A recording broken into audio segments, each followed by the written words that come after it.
Hello everyone, this is Derek again with another My Thoughts video game review video. Today I'm talking about Danganronpa 2 for the PlayStation Vita. I also want to talk a little bit about Danganronpa 1. I wanted to do a video on this game when I first finished it and just didn't get around to it at the time, so I'll talk a little bit about this one as well. The thing about these games, if you are just curious about whether or not you should buy these games, then I have to say pretty much right now you can be assured that yes, you definitely want to buy both of these games. These are two of, in my opinion, the best games on the PlayStation Vita, and I love the Vita, and I think it has a huge library of fantastic games. So when I say these are two of the very best, then it's saying something. Now, having said that, I say that this is definitely a must-buy if you like story. If you are a gamer who really likes a good story, absolutely run, don't walk to the store to pick these up.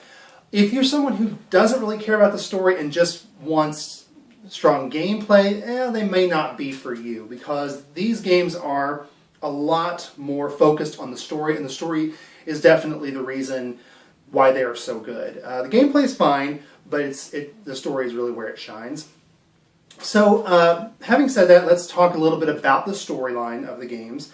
Both games follow a similar storyline in that you are a student of Hope's Peak Academy.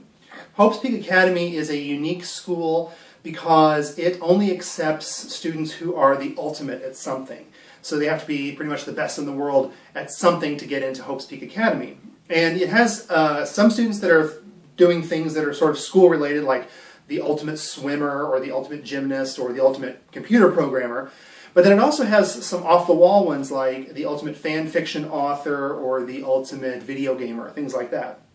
So there's a great collection of characters in both of these games based on all of these different interests that they have and whatever it is that they have this ultimate talent in. It just really makes them fascinating and interesting characters. But in both games, you are a student at Hope's Peak Academy, and you start off going to school, but something happens, and it turns out that you become trapped. In the first game, you're actually trapped in the school itself, and in the second game, you're trapped on this tropical island. And it starts off where you're just trapped, but then a psychopathic teddy bear shows up named Monokuma, who informs you that in addition to being trapped, there's only one way to get out of the situation that you're in, and that is to kill one of your fellow students and get away with it.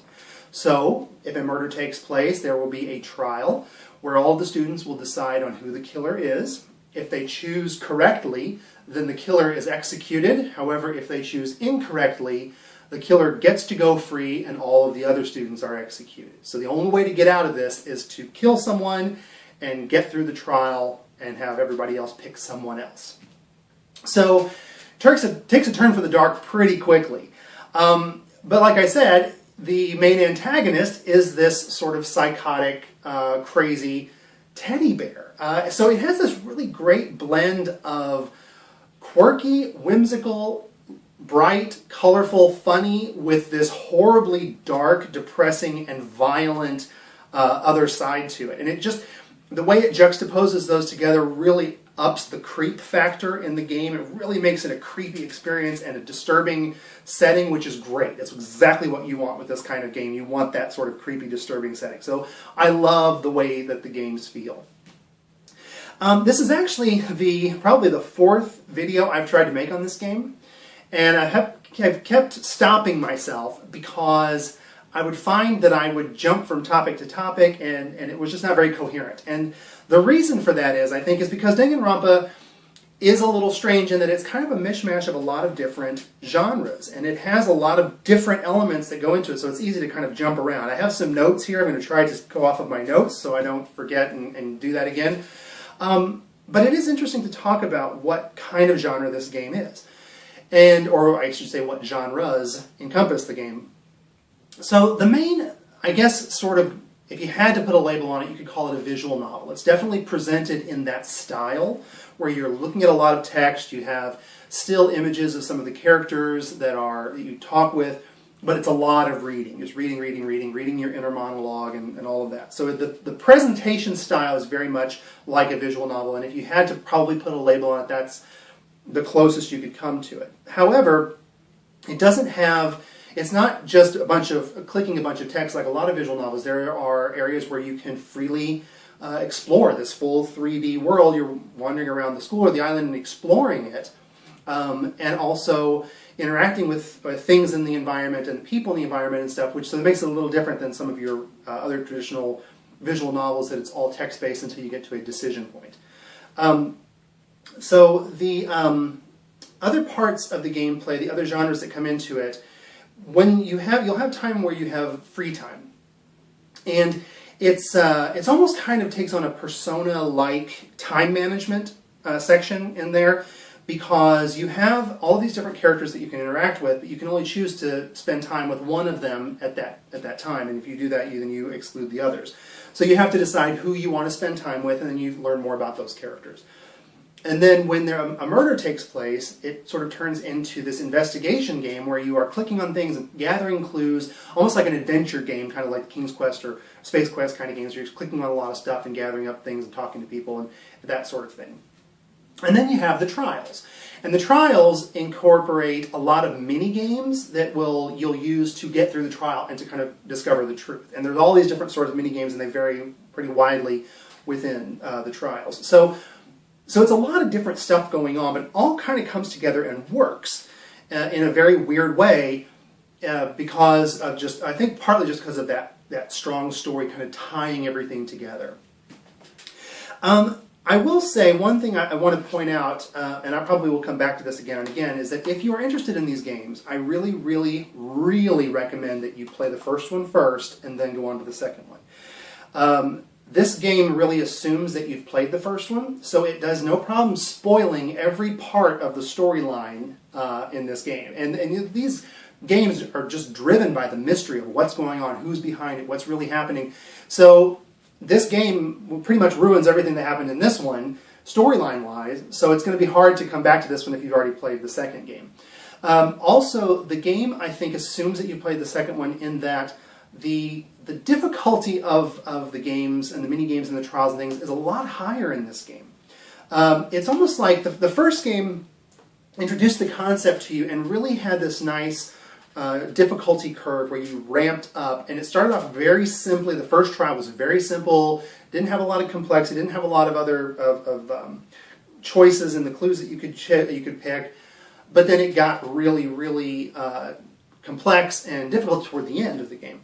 Whereas Danganronpa 2 kind of starts high and stays high. It starts hard and stays hard through the whole game as far as the amount of complexity that you'll have in the number of clues that you can choose to counteract certain arguments and things like that.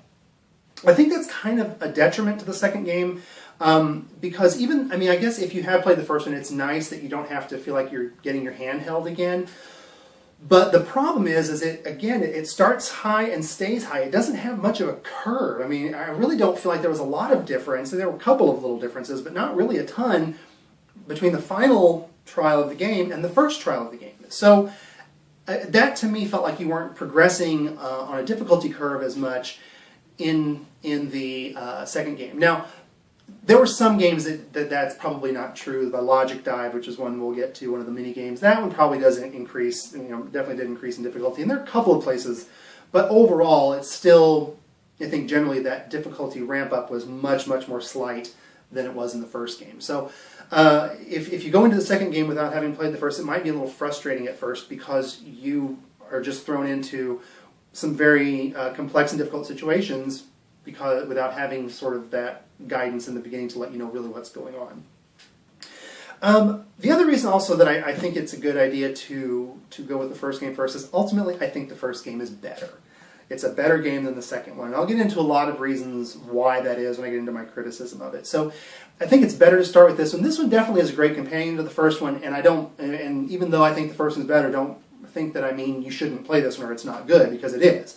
But it's different I don't know, it's hard to, if you started with this one, I feel like you're not going to get the full experience out of the better game because you're ruining the story, and it's just not going to, and again, the difficulty ramp up, it's going to feel awkward in the beginning with the hand holding. It's just, I don't know, I feel like you're really going to do yourself a disservice by not playing the first game partly because that second one is not quite up to what the first one was.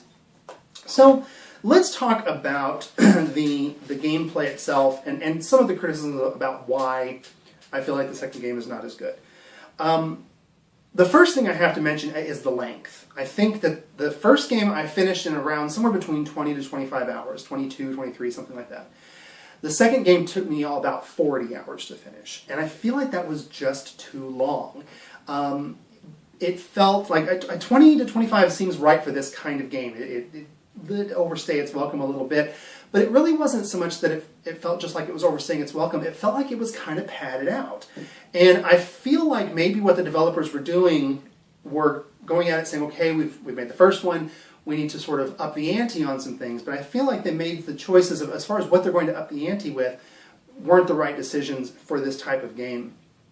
So the first half of the game, I would say maybe a third to a half, has some pacing issues. It's kind of slow. It takes a while for things to get going. And I think some of that has to do with the setting, because the first game was set in a high school, and it's in an enclosed space.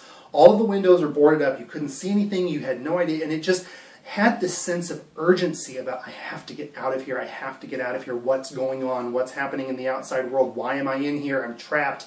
It just felt, the setting itself made it feel so much more urgent and had this sense of unease just in the setting. With the second one, it's a tropical island. It doesn't have the same kind of feel.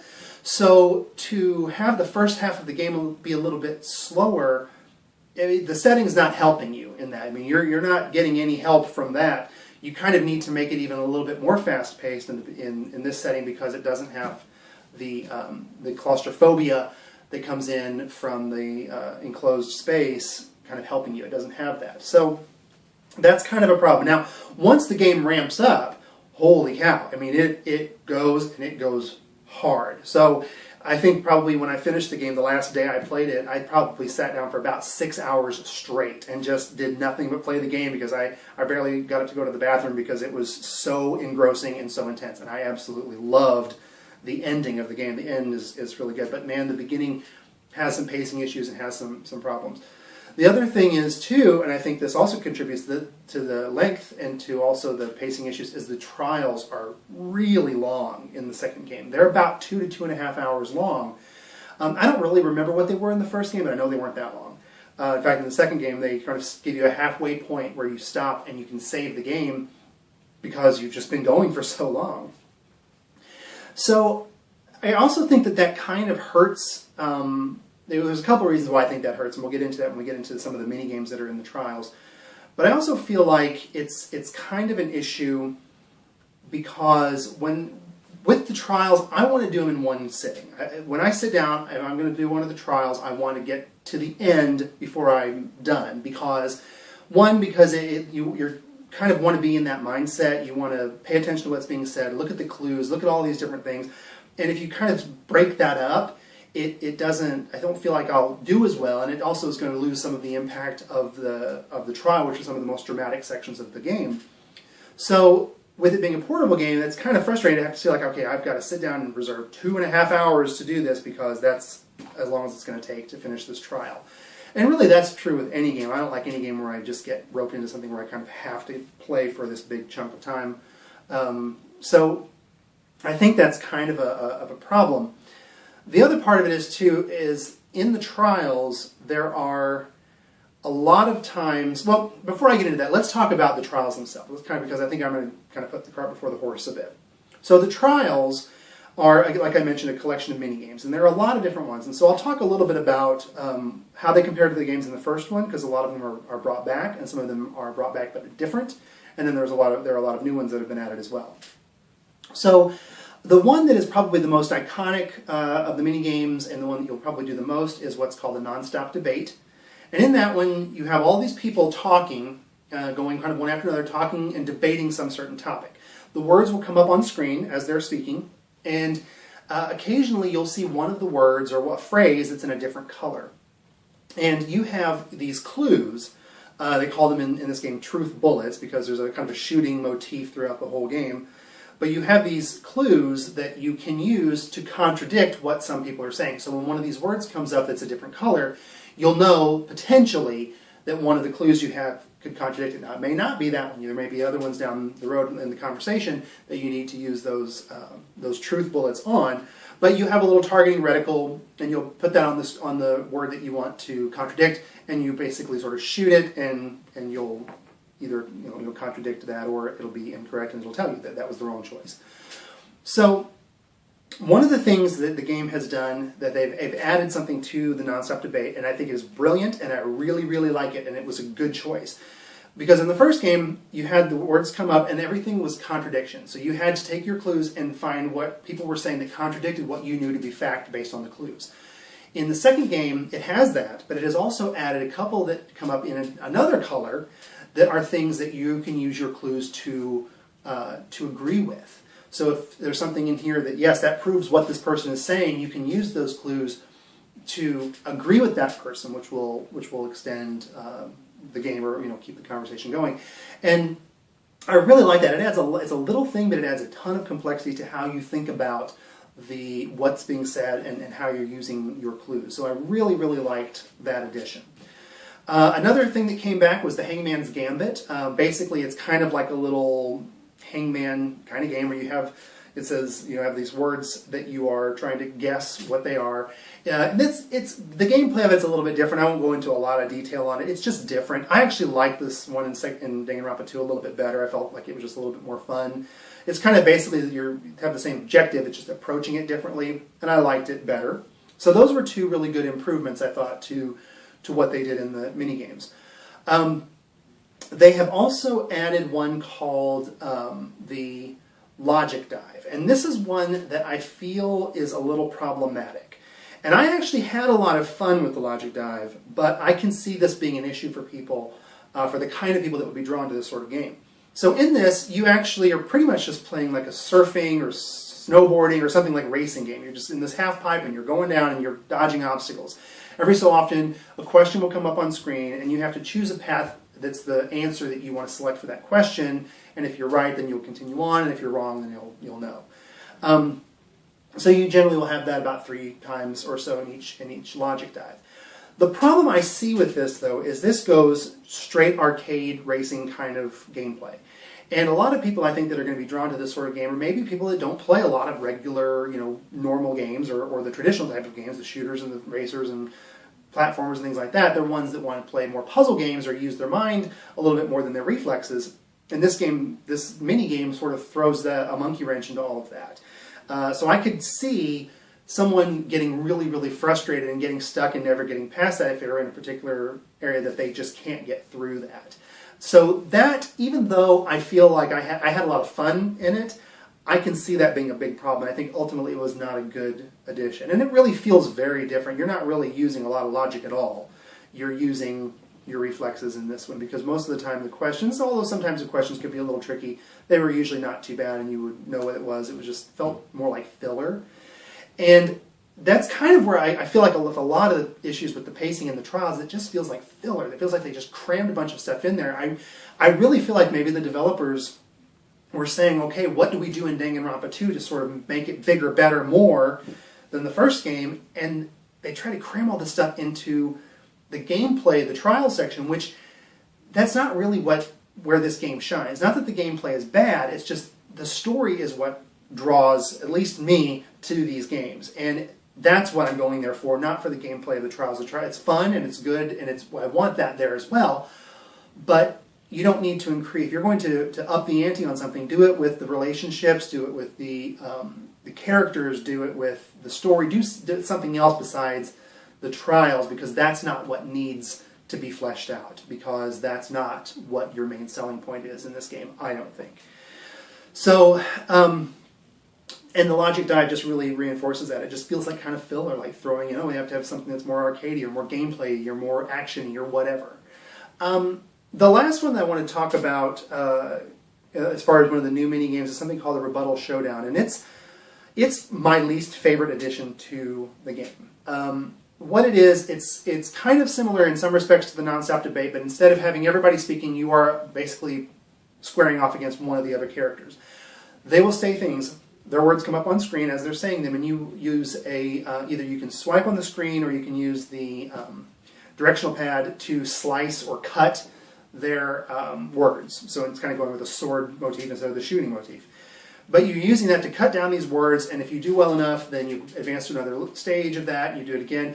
And eventually, one of these words will come up that has a different color, or one of these phrases will have different colors. And you have your truth bullets, just like you do in there, the little clues that you can use to contradict that.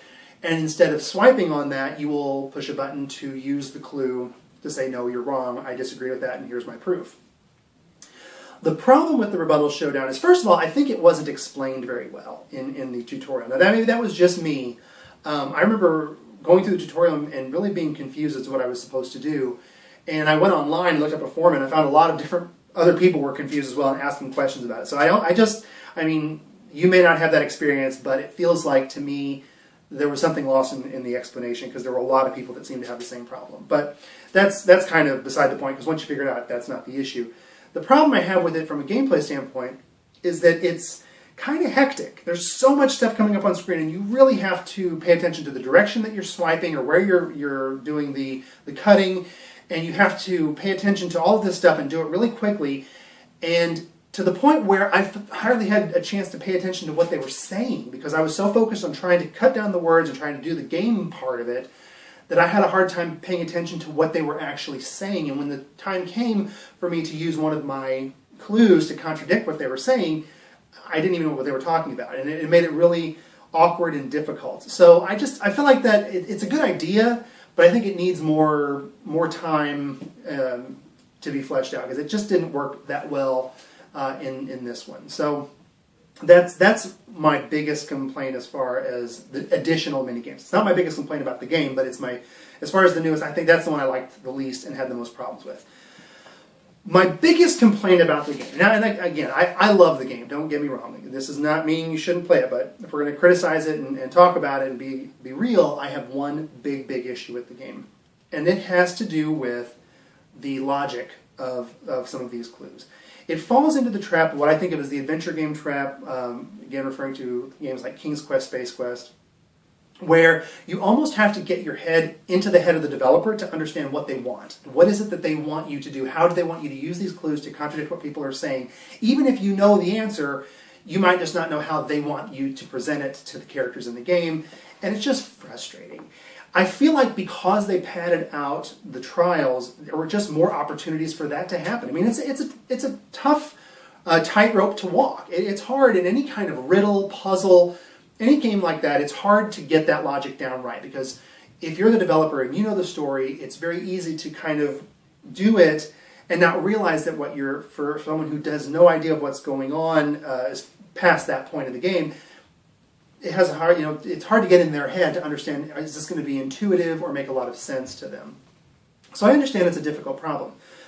But I feel like you just increase your odds of that happening the more stuff you cram into it. And by trying to pad out those trials, I think they cause it to happen more often. I think the first game, that might have happened to me once, but in the second game, it was happening at least once, if not more often, each trial. It was really frustrating. And the thing was, I kind of compare it to a riddle book. I'm not good at riddles. My brain just does not work with riddles very well. So every once in a while, I'll pick up a riddle book and I'll look through it, and invariably I will come to one that I have no idea, I can't figure it out, and I'll just go to the back of the book and look. Usually on a well-made riddle, when that happens, I have this sort of aha moment where I'm like, oh, that's what they were getting at. That I just wasn't thinking of it in the right way. Okay, that makes sense now, and then I move on. There were times when I looked up a walkthrough in some of the sections of Danganronpa 2 because I couldn't figure out what they wanted. And I assumed that I would have a similar reaction. Once I found what the answer was, I'd be like, oh, I'm such an idiot, I should have realized that. It didn't happen. I would look at the answer and I'm like, what?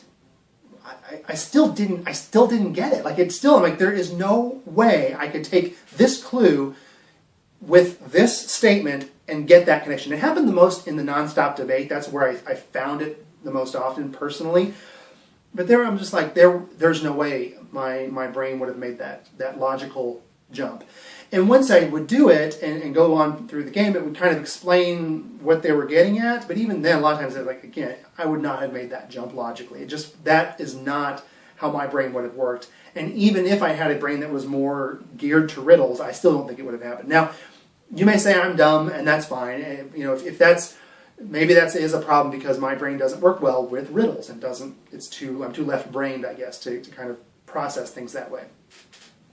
But I felt a little justification because once I finished the game, I went to look at some reviews just to kind of see what people were saying, and a lot of the reviews say the same thing. So that doesn't mean anything. If you played the game and you had a great time and never had that, then that's fantastic. But it made me feel a little bit better. It made me feel less dumb because I'm like, well, at least other people feel that way too, and don't think that this is just the most obvious, logical answer to this question, because to me it really wasn't. That's my biggest problem. That's my biggest issue with the game. And the first game, again, I don't feel like that had that as much. I mean, if I remember, there was maybe one section that had it, but it's been a while. I can't quite remember if it was more than that, but it certainly wasn't anything that seemed like a defining feature of the game, whereas in Danganronpa 2 it was. Every time I went to the trial, I knew I was going to get frustrated, and I did. I guess that's basically my big criticisms about the game. Again, these games probably aren't for everybody, because if you are really into heavy gameplay type mechanics games, this may not be your thing. But man, if you like a good story, you are absolutely going to love it. And if you played the first game, you have got to play the second one, because even with all the criticisms that I've leveled at it, and I feel bad doing that because it's a great game and I don't want to give the wrong impression. It's a fantastic game, even though it's got its faults. But if you've played the first game, you'll know that the game doesn't. I'm not going to give any spoilers, don't worry. But the game sort of has a somewhat open ending. There's kind of, it's not a cliffhanger or anything like that, but it's somewhat open. And it's so nice to kind of come back to this environment and see and kind of have a lot of these, some of the maybe not so much loose ends, but like open-ended questions that were presented in the first game are answered in this game. It's just so good. It is so good. The set is, these are some of my favorite games that I've certainly played this year, and on the Vita as well. But really some of my favorite games of all time, just because of the compelling story and characters. I just love them. And they're quirky and they're funny, and it's just got so many features that I like. Because, if you watch any of my videos, I like quirky games. I like things that are a little off the wall. I love to laugh. And I love something that's got a lot of style and it has a really cool presentation and isn't afraid to be itself. And man, that's textbook definition, these games right here. If you look at it, of all of the things that I love, as far as those things go, you will see the pictures of these games. They didn't really make a lot of sense, but that's okay. I'm not doing the video again. I don't want to do it for a sixth time, just because I had one rambling metaphor there. But so anyway, I really think pick these games up. Play the first one first, absolutely. If you hate the first game, then don't pick up the second one. But if you love it, which I think you will, you're going to absolutely adore the second one. Give it time. It is going to have a slow pace in the beginning. You're going to have to kind of trudge through that. But man, once it ramps up, it is a nonstop roller coaster ride, and you are not going to be able to put it down. So really love these games. Really highly recommend both of them. So, all right, well, thank you so much, as always, for watching. I appreciate every comment I get, every view I get. I really do appreciate it. It's a lot of fun to do these videos. I do them for myself because I have a lot of fun doing it, but it's always nice to know that people are out there that get a little bit of enjoyment with them as well. So thanks, as always, for watching.